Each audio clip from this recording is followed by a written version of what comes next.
Hi guys. So I can't.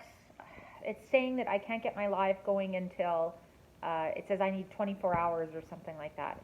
So I'm going to record this, put this up, and then tomorrow 2 o'clock I'll be live.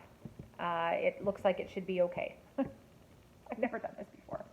Okay, so when I thought how was I gonna like keep in touch or connect with you guys, I thought, well, I like to read. You guys like to listen to reading, so I thought, okay, I'm gonna read a book. So what book do I want?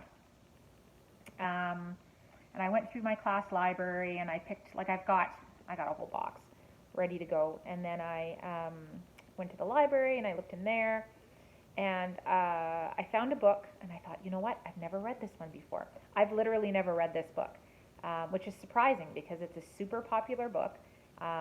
Lots of people, like I've heard book talks on it, and it's always been one of those books that I'm like, okay, I should probably read this, but I've just never gotten around to doing it. So I like the author. It's a series. So the book I'm going to read over the next 9 days is Swindle by Gordon Corman. I'm sure probably some of you have read it before, and if you have, so be it.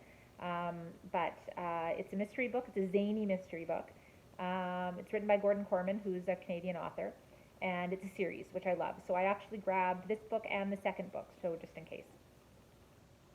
So the back is, when Griffin Bing plans a spooky sleepover in a haunted house that's about to be demolished, he isn't planning on making a fortune. But then he discovers something more valuable than gold, a rare Babe Ruth baseball card hidden out of view for many years. Griffin's on his way to $1 million until a mean collector named S. Wendell Palomino, aka Swindle, tricks him out of the card. Now Griffin must put together a team of friends and one or two enemies in order to get the card back. There are many things standing in their way: a menacing guard dog, a high-tech security system, a very secret hiding place, and the fact that none of them can drive. But Griffin is a man with a plan, and even if some things go way beyond his control, he's not going to let his fortune go without a fight.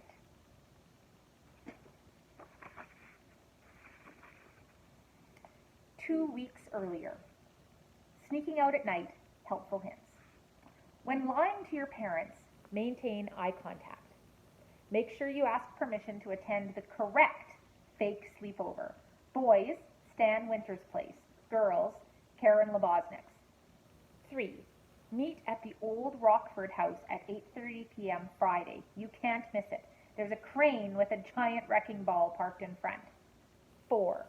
Enter through missing planks in boarded up window. First floor, east side.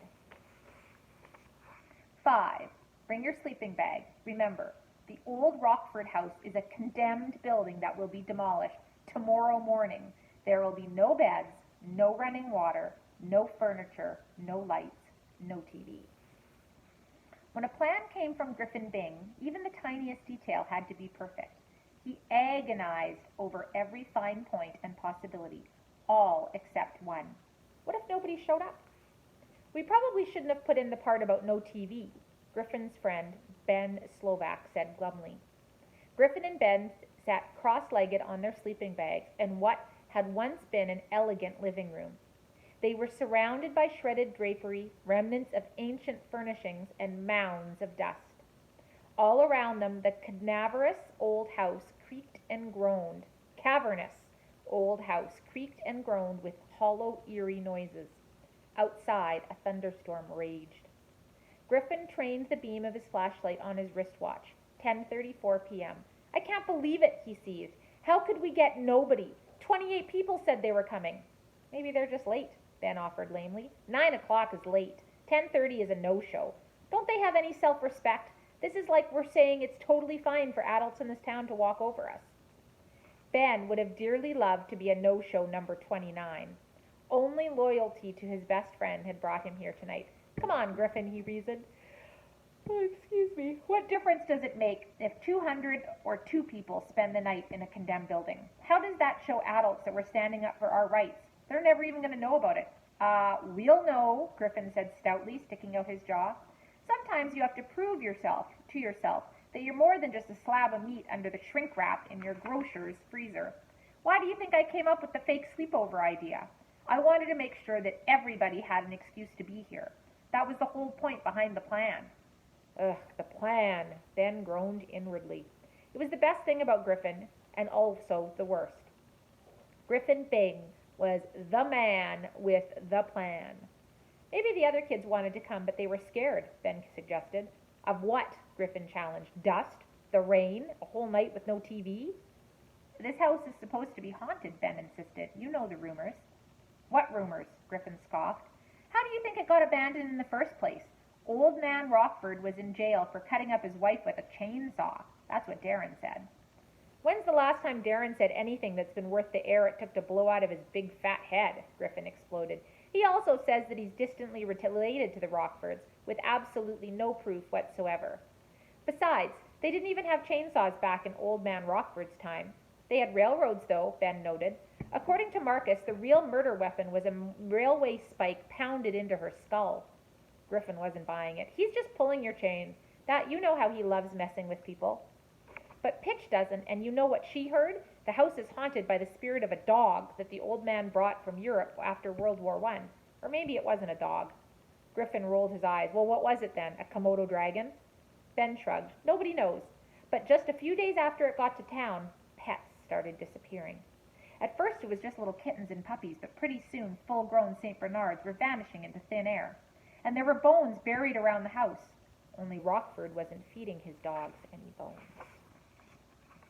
The flash of lightning cast strange angular shadows through the boarded-up windows. Ben paused to let this story sink in. The townspeople took the law into their own hands. They put rat poison inside a big steak and left it on the doorstep. It never occurred to them that if an evil spirit could live inside a dog, it could live inside something else too, like a house. He peered around at the shadowed walls as if expecting to see something supernatural and hideous coming through. Oh, come on! Griffin refused to be shaken. There's no such thing as a haunted house. Well, Marcus heard the same story, Ben said with a sniff. No, he didn't, Griffin reminded him. He heard the one about the railway spike. He heard both. And so did Savannah. Only in her version it wasn't a dog. It was a baby. Why would the townspeople poison a baby? They didn't. It got carried off by a chicken hawk. But the baby's ghost put a curse on the house to take back all the years it never got to live. There was this schoolteacher, the first non-Rockford ever to live here. No one saw her again after the day she moved in. Or maybe they did. People talked about an old woman peering out of the attic window. But here's the thing. The schoolteacher was only 23. A gust of wind blew through the eaves, and an unearthly moaning sound echoed around them. Ben's head retreated turtle-like into his collar, and even Griffin paled a little. No offense, Ben, but shut up. You're starting to creep me out. Griffin panned the crumbling walls with his flashlight. It's almost 11. Nobody's coming. Gutless wonders. It's the railway spike, said Ben nervously. That's got to be a splitting headache, literally. Griffin spread out his bedroll and lay back, standing his flashlight on its base like a miniature floor lamp. Let's try to get some sleep. The sooner the sun rises, the sooner we can get out of this rat trap. Maybe we could leave now, Ben suggested. Since nobody else came, they'll never know that we weren't here all night. Griffin was horrified. You mean back down? Those two words were not in his vocabulary. I don't want my years sucked away by some baby's ghost. Ugh, there's no such thing, Griffin exclaimed. Who says you have to believe in ghosts to be afraid of them? Ben challenged. All right, fine, I'll sleep. He rolled over onto his side, pulling his knees to his chest. But if I wake up 85 years old, you owe me $20. Deal. They lay there in silence for what seemed to be a long time, listening to the machine gun rhythm of rain on the ancient slate roof. Griffin stared up at a gaping hole in the ceiling that would have once held a chandelier. I hope you know how much I appreciate this. You're the only kid who had the guts to see it through. His friend said nothing, so Griffin went on. I mean it, man. The others, they talk a good game, but where are they? Darren dared half the grade to come. He even made fun of us, said we'd wimp out. But who's the real wimp, huh, Ben? Ben's reply was slow, steady breathing, almost like Snoring? Ben? Griffin sat up and peered at his friend. Ben was curled into a ball on his bedroll, fast asleep. Griffin let out a low whistle of admiration. Excuse me again. You guys know I'm not tired. I just yawn when I read. Creepy house, creepy night, and Ben was relaxed enough to doze off.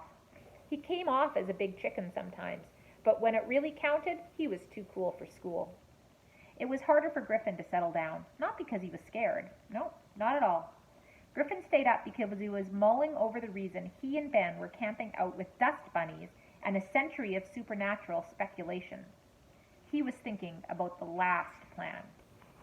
Oh, that's it. So I'm only going to read one chapter today because I'm planning on going live tomorrow. Hopefully you'll tune in. YouTube promised I'd be up and running by then. Okay. Talk to you soon. Bye.